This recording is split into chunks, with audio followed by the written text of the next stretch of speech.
Hey guys, so we all are waiting for the upcoming OnePlus 8T series of smartphones and especially for the OnePlus 8T Pro, but seems like that is not gonna happen this year. We have already seen so many leaks, rumors and Geekbench listings by which we can confirm only the presence of the standard OnePlus 8T.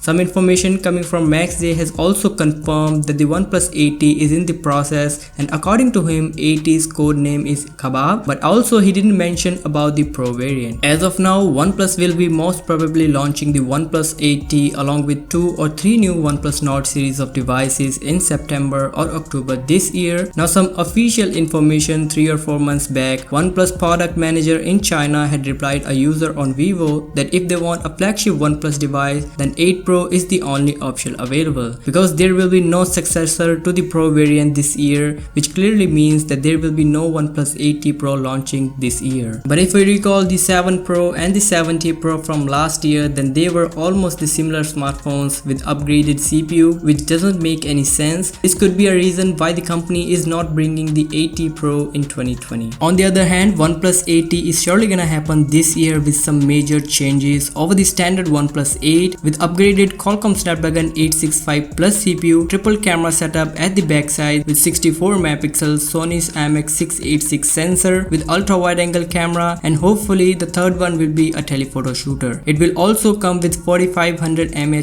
battery with a massive 65 watts of fast charging as well. So guys, do let me know your thoughts about the OnePlus 8T Pro, if it is coming or not. Also, if you end up liking this video, then do give it a thumbs up and subscribe to the channel for more updates. I'll catch you in my next video. Till then, bye bye.